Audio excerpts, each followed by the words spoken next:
بسم الله الرحمن الرحيم الحمد لله رب العالمين والصلاة والسلام على سيد الأنبياء والمرسلين وعلى الطيبين الطاهرين المعصومين أما بعد فقد قال أمير المؤمنين علي بن أبي طالب عليه الصلاة والسلام أوصيكما بتقوى الله۔ مولا متقیان علی ابن ابی طالب علیہ السلام کے ایام شہادت ہیں، اور ان دنوں میں خصوصاً آج کے دن میں امیر المومنین علیہ السلام زخمی حالت میں بستر پر تشریف فرما تھے، اور مختلف افراد نے آ کر آپ سے ملاقات کی، آپ نے اپنے گھر والوں سے بھی ملاقاتیں کی اور ان کو وصیتیں فرمائی۔ آپ دیکھیں کہ بتاتے یہ ہیں کہ جب امیر المومنین علیہ السلام کو ضربت لگی تو آپ کو گھر میں لایا گیا، طبیب جو مشہور طبیب تھا اس کو منگوایا گیا، اور اس نے ایک تازہ بھیڑ کے مغز کی ایک رگ منگوائی، اور وہ امیر المومنین علیہ السلام کے زخم میں رکھی، یہ دیکھنے کے لیے کہ یہ زخم کی جو گہرائی ہے وہ کہاں تک ہے۔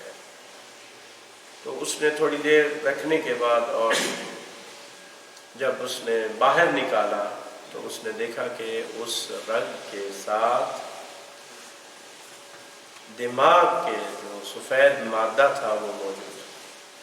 تو اس نے فوراً کہا کہ اس ملعون کی جو ضرب ہے اس نے اپنا کام کر دیا، اور یہ ضربت دماغ تک پہنچی ہے، اور چونکہ اس نے تلوار کو زہر سے بجھایا ہوا تھا لہذا زہر نے دماغ تک اثر کیا، لہذا اس نے کہا امیر المومنین آپ نے اگر کوئی وصیتیں کرنی ہے تو آپ کر لیں، اب یہ علاج سے کام جو ہے وہ آگے بڑھ چکا۔ جب یہ صورتحال دیکھی، خود امیر المومنین علیہ السلام کو بھی معلوم تھا، رسول خدا صلی اللہ علیہ وآلہ وسلم نے بارہا ان کو بتایا تھا، لہذا امیر المومنین علیہ السلام پورے طور پر اگلے جہان آخرت کی طرف جانے کے لیے تیار تھے۔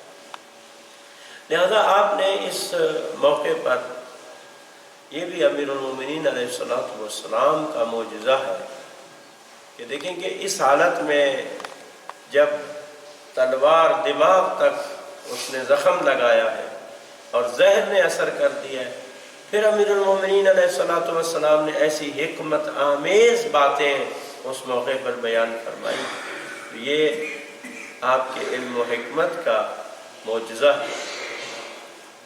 تو یہ ایک وصیت امیر المومنین علیہ السلام نے امام حسن اور امام حسین علیہ السلام سے فرمائی۔ فرماتے ہیں اُوصِیکُمَا بِتَقْوَى اللَّهِ، میں تم دونوں کو تقوی الہی اختیار کرنے کی وصیت کرتا ہوں۔ دیکھیں بہت سارے مقامات پر امیر المومنین نے اسی کی ہمیں وصیت کی ہے،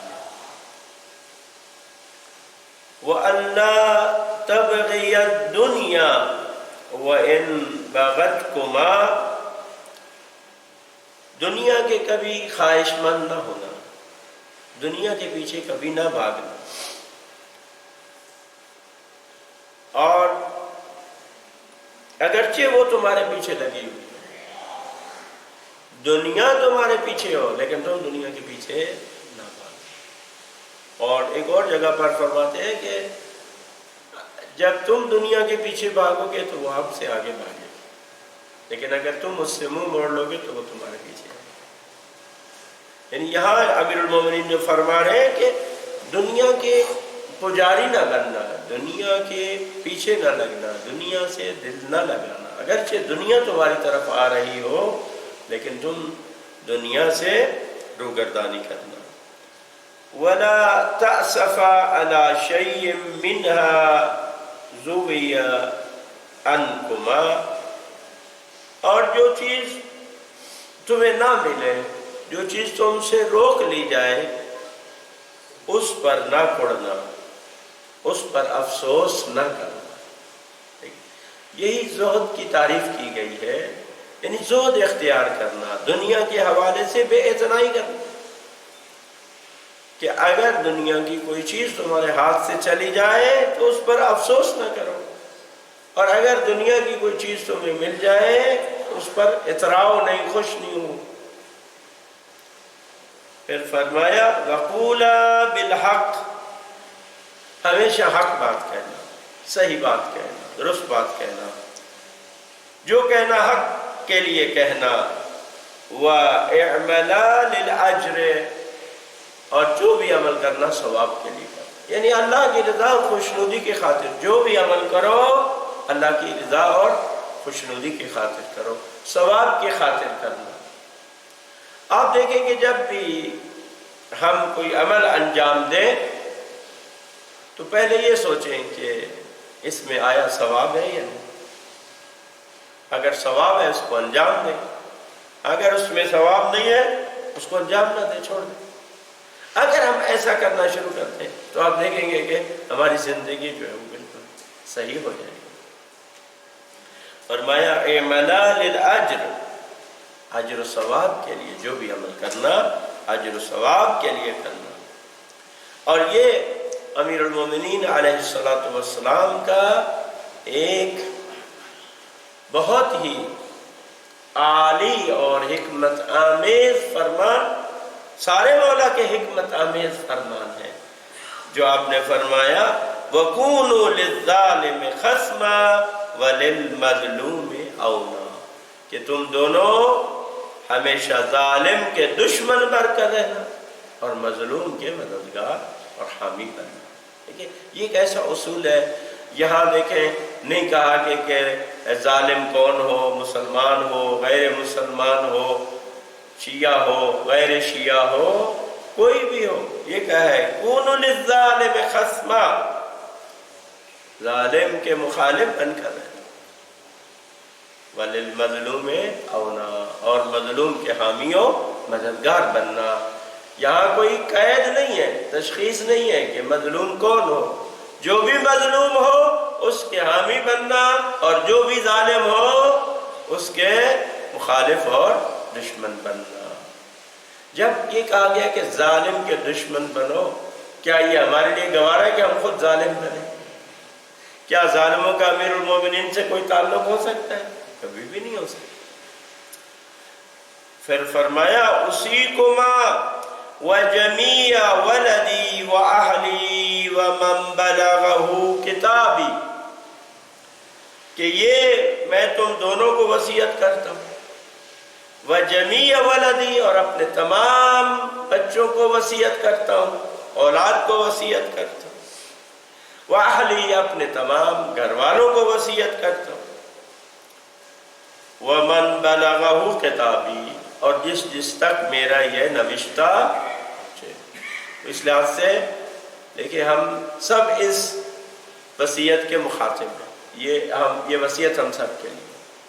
جو سادات ہیں وہ ولدی کے اعتبار سے بھی ہے، اہلی کے اعتبار سے بھی ہے، اور من بلغہ کتابی کے اعتبار سے، اور جو غیر سید ہے وہ من بلغہ کتابی، جس تک میرا یہ نوشتہ پہنچے اس کتاب، یہ وصیت ہم سب کے لیے، یہ امیر المومنین کی وصیت ہم سب کے لیے۔ تو جو امیر المومنین علیہ السلام کے غمخوار ہیں اور سوگوار ہیں ان کی شہادت پر، لازم ہے کہ وہ اس وصیت کو پڑھے اور اس پر عمل کرے۔ یہ تو نہیں نا انسان کسی کی موت پر گریہ کرے، روئے، تاڑے مار مار کے روئے، لیکن جو اس نے کہا ہے اس پر عمل نہ کرے، تو یہ تو کسی طرح سے بھی معقول بات نہیں ہے۔ اگر اس سے محبت ہے تو پھر جو اس نے فرمایا ہے اس پر عمل بھی کرو۔ فرمایا اُسیکما بتقوی اللہ، پھر دوبارہ فرمایا میں تم دونوں کو اور اپنے خاندان کو اور تمام جس تک میرے یہ تحریر پہنچے ان سب کو کیا کرتا ہوں؟ وصیت کرتا ہوں تقوی الہی کی، وَنَظْمِ عَمْرِكُمْ، اور اپنے عمر میں نظم پیدا کرو۔ لیکن یہ ایک ایسی چیز ہے نظم عمرکم، ایک انفرادی ذاتی امور سے لے کر تمام اجتماعی اور جو معاشرتی امور ہیں ان سب میں نظم کی ضرورت ہے۔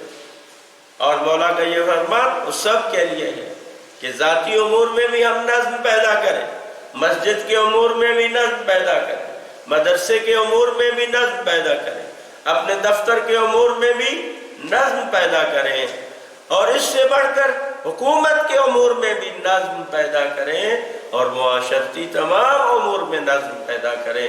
ہمارے معاشرے کے اندر ہر جگہ پر نظم و ضبط دکھائی دے، امور اور معاملات سارے تنظیم شدہ ہو، منظم ہو اور بہتر انداز سے سارے چل رہے ہیں۔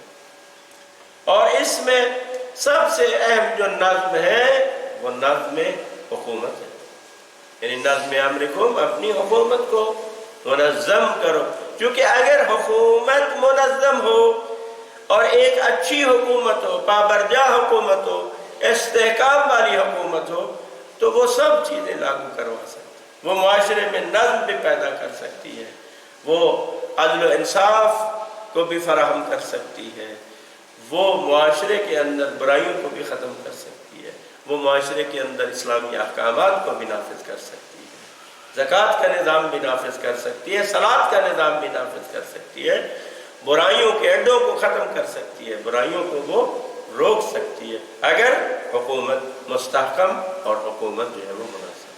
لہذا رہبر معظم انقلاب اسلامی فرماتے ہیں کہ یہ جو امیر المومنین نے فرمایا بتقوی اللہ و نظم امرکم، اس میں سب سے اہم جو نظم حکومتی ہے، اور یہ بھی ساتھ ساتھ بتقوی اللہ و نظم امرکم، یعنی تقوی اور نظم امر ساتھ ساتھ ہونا چاہیے۔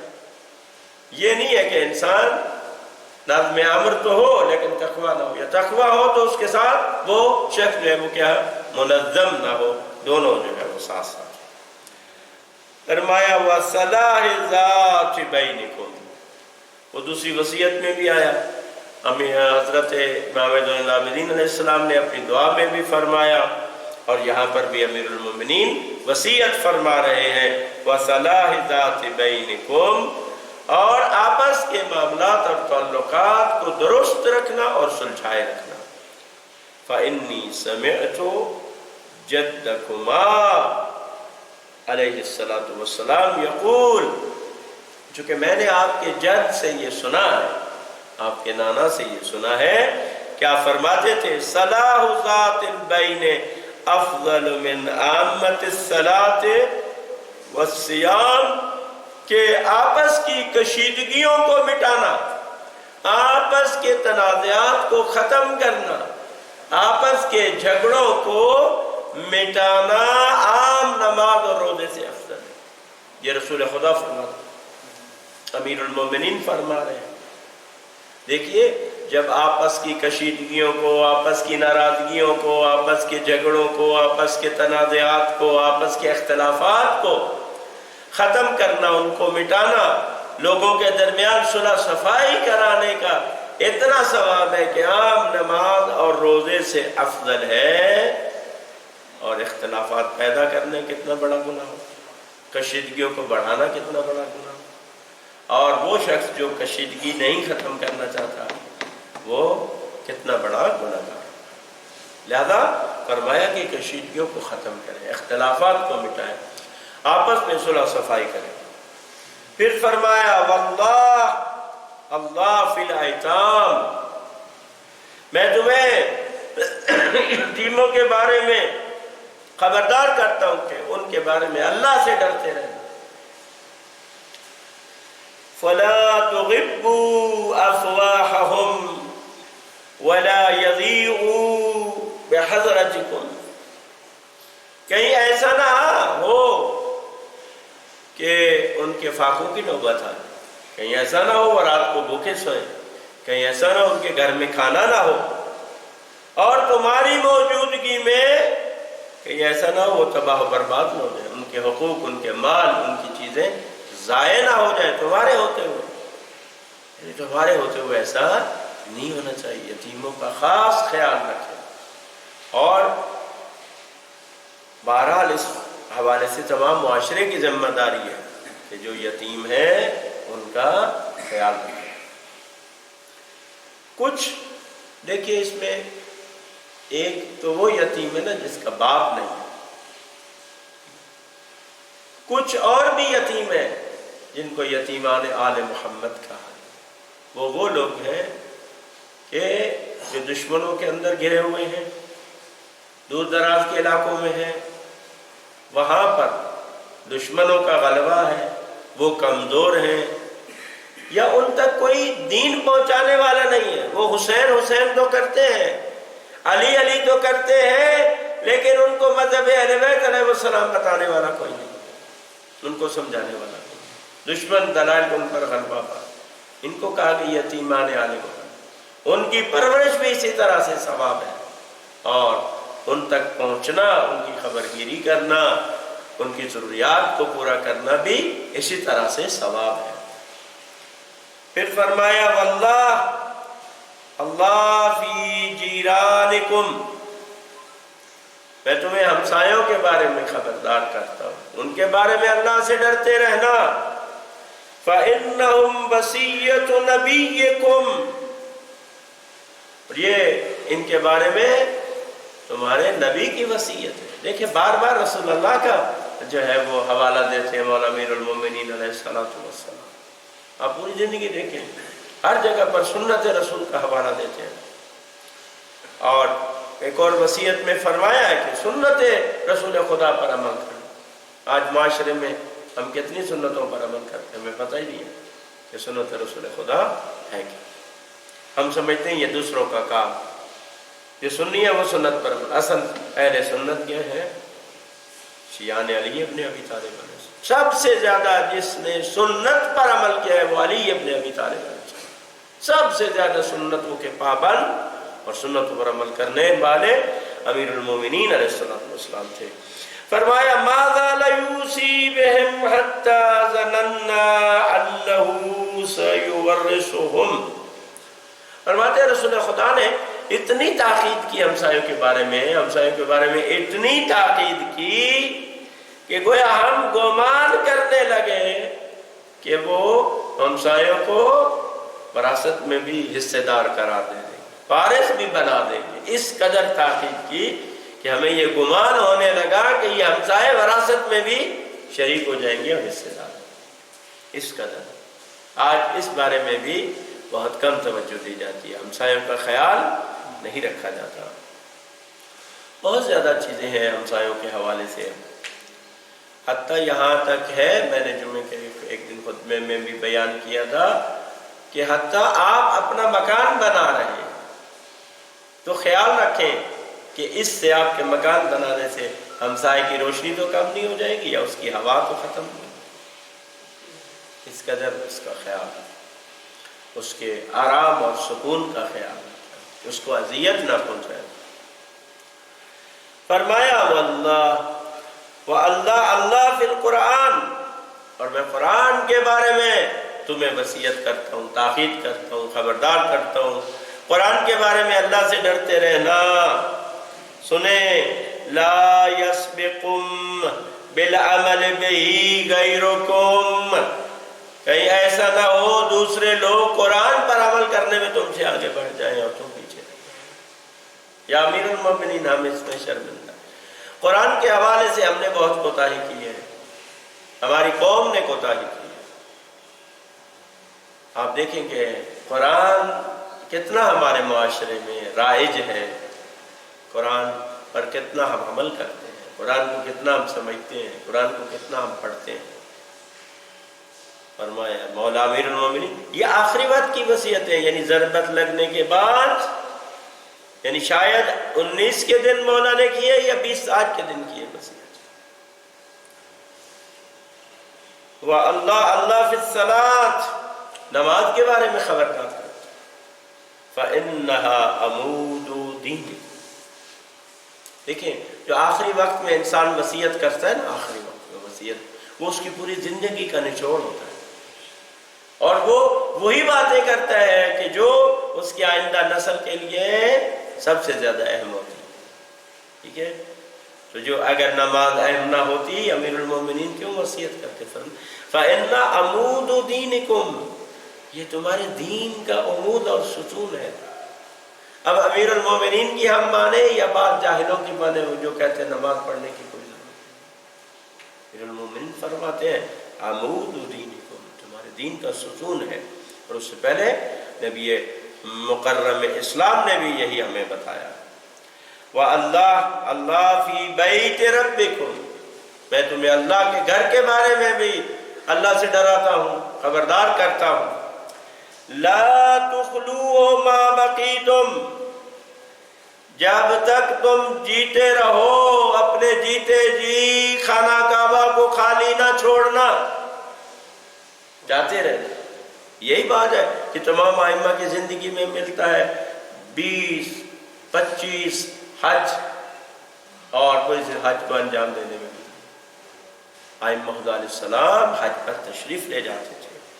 فرمایا فَإِنَّهُ إِن تُرِكَ لَمْ تُنَاظَرُوا، اگر تم نے اسے خالی چھوڑ دیا تو پھر عذاب سے مہلت نہ پاؤ گے، خانہ کعبہ کو خالی نہیں چھوڑ۔ وَاللَّهُ فِي الْجِهَادِ بِأَمْوَالِكُمْ وَأَنفُسِكُمْ وَأَلْسِنَتِكُمْ فِي سَبِيلِ اللَّهِ، اور میں تمہیں تاکید کرتا ہوں کہ اللہ کے راستے میں اپنے مالوں سے جہاد کرنا، جانوں سے جہاد کرنا، اپنی زبانوں سے جہاد کرنا۔ آج اگر کہیں جان سے جہاد کرنے کا موقع نہیں ہے تو مال اور زبان سے تو جہاد کرنے کا موقع ہے، اللہ کے راستے میں، دین کے راستے میں، دین کی ترویج میں، دین کی اشاعت میں، لوگوں کو دیندار بنانے میں، لوگوں تک دین پہنچانے میں، ٹھیک ہے؟ اپنے مال کو خرچ کرنا چاہیے، اور جو زبان رکھتے ہیں وہ اپنی زبان کے ذریعے سے اللہ کے راستے میں جہاد کریں، حق بات کہیں، دین کی بات بتائیں، بدعتوں کو مٹائیں، جو غلط باتیں ہیں وہ لوگوں کو بیان کریں کہ یہ غلط باتیں ہیں، جو دین کے لیے نقصان دہ ہیں وہ بتائیں کہ یہ دین کے لیے نقصان دہ باتیں ہیں، جو دین کو خراب کرنا چاہتے ہیں ان کے بارے میں بتائیں، آگاہی دیں لوگوں کو۔ یہ زبان کے ذریعے سے جہاد ہے۔ وَعَلَيْكُمْ بِالتَّوَاصُلِ وَالتَّبَادُلِ، فرماتے ہیں کہ تم پر لازم ہے کہ آپس میں میل ملاپ کریں، تواصل، جڑے رہیں، آپس میں تعلقات کو بحال رکھنا، اور ساتھ ساتھ والتبادل، اور ایک دوسرے کی مدد کرتے رہنا، بادل کریں، بخشش کریں ایک دوسرے کو، جو ضرورت مند ہے ان کو دیں، یعنی ایک دوسرے کے ساتھ تعاون کرتے رہنا، ایک دوسرے کے ساتھ بخشش کرتے رہنا، ایک دوسرے کی مالی طور پر مدد کرتے رہنا۔ وَإِيَّاكُمْ وَالتَّدَابُرَ وَالتَّقَاطُعَ، اور میں تمہیں ڈراتا ہوں، خبردار ایک دوسرے سے پیٹ نہ پھیرنا، ایک دوسرے سے جدا نہ ہونا، ایک دوسرے سے تعلقات قطع نہ کرنا اور تعلقات نہ توڑنا۔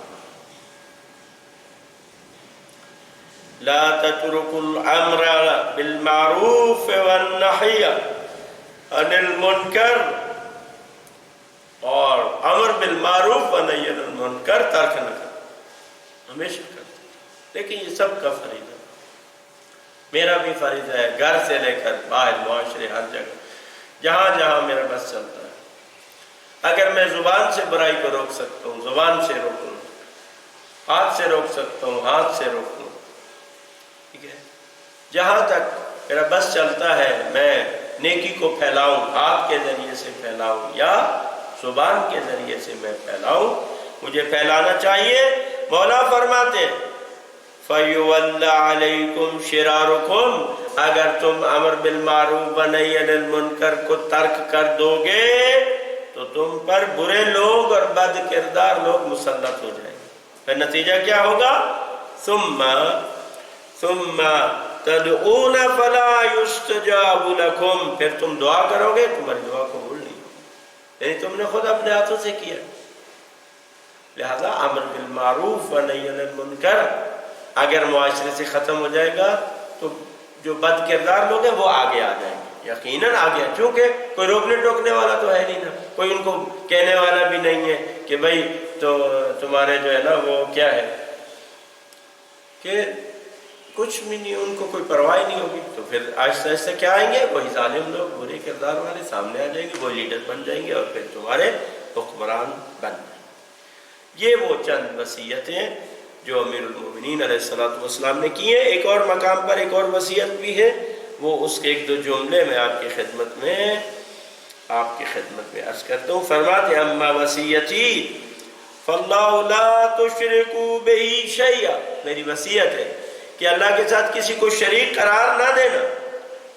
ومحمد صلی اللہ علیہ وآلہ فلا تضیعوا سنتہ، اور حضرت محمد صلی اللہ علیہ وسلم کی سنت کو ضائع اور برباد نہ کرنا. اقیموا ہذین العمودین، ان دو ستونوں پر قائم رکھنا. دو ستون کیا ہے؟ کہ اللہ کو کسی کو شریک قرار نہ دے اور نبی کریم صلی اللہ علیہ وسلم کی سنتوں پر عمل کرے، ان کو قائم کرے، ان کو ضائع نہ کرے. وَأَوْقِدُوا هَذَيْنِ الْمِصْبَاحَيْنِ، ان دو چراغوں کو روشن رکھنا ہمیشہ. یہ دو چراغ روشن رہیں گے تو معاشرے میں اصلاح رہے گی. وَخَلَاكُمْ ذَمٌّ مَّا لَمْ تَشْرُدُوا، جب تک منتشر و پراگندہ نہیں ہوتی ہو تم میں کوئی برائی نہیں آئے گی. دیکھیں مولانا فرماتے جب تم متحد رہو گے صحیح رہو گے، اگر پراگندہ ہوگے تو پھر تمہارے اندر برائی آ جائے گی اور مصیبتیں آ جائیں گی. پھر فرمایا اُمِّلَ كُلُّ امْرٍ مَجْهُودَهُ، ہر بندہ اپنے حصے کا بوجھ اٹھائے. اور وَخُفِّفَ عَنِ الْجَهْلَ، اور نہ جاننے والوں کا بوجھ بھی ہلکا رکھا گیا ہے. وَدِينٌ قَوِيمٌ، دین سیدھا ہے، اس میں کوئی الجھاؤ نہیں ہے. وَإِمَامٌ عَلِيمٌ، اور پیغمبر جو امام ہے وہ بھی دانا ہے اور جاننے والا ہے. تو یہ میں آپ کی خدمت میں عرض کرنا چاہتا تھا کہ فرمایا فَلَا تُضَيِّعُوا سُنَّتَهُ، نبی کریم کی سنتوں کو ضائع نہ کریں. آپ دیکھیں ہمارے معاشرے میں کتنی سنتیں نبی کی بیان ہوتی ہیں اور پھر کتنا اس پر عمل ہوتا ہے. جبکہ امیر المومنین آپ دیکھیں جتنے بھی فرامین یہاں پہ سنائے ساتھ کہا رسول اللہ سے میں نے سنا ہے، یا عمل کرتے تھے تو کہتے تھے رسول اللہ نے عمل کیا. میں نے بارہا یہ بتایا کہ امیر المومنین علیہ السلام اگر کہیں سفر پر جاتے تھے اور اس سے پہلے اگر نبی کریم صلی اللہ علیہ وآلہ وسلم کے ساتھ آپ نے وہ سفر کیا ہوا ہوتا تھا تو ہمیشہ اسی جگہ پر رکتے تھے جہاں رسول خدا رکتے تھے، اسی جگہ پر منزل کرتے تھے، حتیٰ اسی جگہ پر بیٹھتے تھے، اسی جگہ پر نماز پڑھتے تھے جس جگہ پر رسول خدا صلی اللہ علیہ وسلم نے نماز. اس قدر نبی کریم صلی اللہ علیہ وسلم کی سنتوں پر عمل کرتے تھے اور آپ کی پیروی کرتے تھے.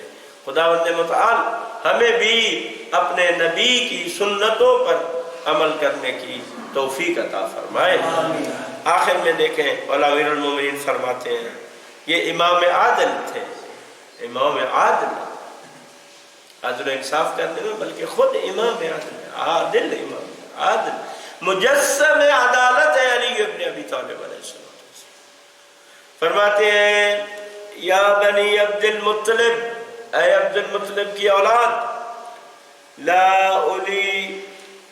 الفینکم تخوضون دماء المسلمین خوضا، ایسا نہ ہونے پائے کہ تم یہ کہہ گئے کہ امیر المومنین قتل ہو گئے اور تم لوگوں کے خون سے ہولی کھیل، قتل و غارت شروع نہ کر دینا. کیا ہے کہ بھئی امیر المومنین قتل ہو گئے اور تم لوگوں کو قتل کرنا شروع کر دیں. نہ، الا لا تقتل النبی الا قاتلی، صرف میرے بدلے میں میرے قاتل کو قتل کر اور کسی کو نہ کریں. انظروا اذا انا مت من ضربته هذه فاضربوه ضربة بضربة، اور اگر میں اس ضربت سے میں مارا جاؤں تو پھر تمہیں بھی ایک ضربت کے بدلے میں ایک ضربت لگا. بس اللہ، یہ چیز کہاں آپ کو دنیا میں ملے گی؟ علی جیسا انسان کہا کہ صرف ایک ضربت کے بدلے میں ایک ضربت لگانا. وَلَا يُمَثَّلُ بِالرَّجُلِ، اور اس شخص کے لاش کے ٹکڑے نہ کر، اس کے اعضاء نہ کاٹنا. وَلَا يُمَثَّلُ بِالرَّجُلِ، اس کے اعضاء نہ کاٹنا، کیونکہ میں نے رسول خدا صلی اللہ علیہ وآلہ وسلم سے سنا ہے ایاکم والمسلطہ ولو بالکلب العقور. رسول خدا نے فرمایا خبردار کسی کے ہاتھ پیر نہ کاٹنا، اگرچہ وہ کاٹنے والا کتا ہی کیوں نہ ہو. پھر فرماتے ہیں حسن بیٹا، اگر میں زندہ رہا میں خود بہتر جانتا ہوں اس کے ساتھ میں کیا سلوک کروں. میرا دل یہ کہتا ہے اگر امیر المومنین زندہ رہتے تو اپنے قاتل کو معاف کر دیتے، لیکن فرمایا کہ اگر میں اس سے مارا جاؤں جس طرح بھی وصیت میں فرمایا ایک ضرب لگانا. اور پھر میرا عادل امام فرماتا حسن بیٹا جو خود کھانا وہ اس کو بھی کھلانا، جو خود پینا وہ اس کو بھی پلانا، اس کے آرام کا خیال رکھنا. یا امیر المومنین، یا امیر المومنین، آپ نے تو اپنے قاتل کے بارے میں بھی وصیت فرمائی اس کے ہاتھ پیر نہ کاٹنا. میں قربان امیر المومنین آپ کے فرزند حسین علیہ السلام کہ جب 11 محرم کے دن بیویاں امام حسین کی لاش پر پہنچی، لاش کی حالت ایسی تھی کہ بیویاں پہچان نہ سکی. لاش کے ساتھ سر موجود تھا، اعضائے بدن سلامت نہیں تھے، لاش ٹکڑوں میں تقسیم ہو چکی تھی. اور بیوی نے اس لیے جب دیکھا نا بھائی کی لاش کو تو بیوی کے دونوں ہاتھ سر پر آ گئے اور مدینہ کی طرف رخ کر لیا. فرمایا یا جدہ نانا دیکھ تو صحیح حسن حسین مرمل بالدماء مقطع الاعضاء مسلوب الامامة والرضا. الا لعنة الله على القوم الظالمين وسيعلم الذين ظلموا أي منقلب ينقلبون.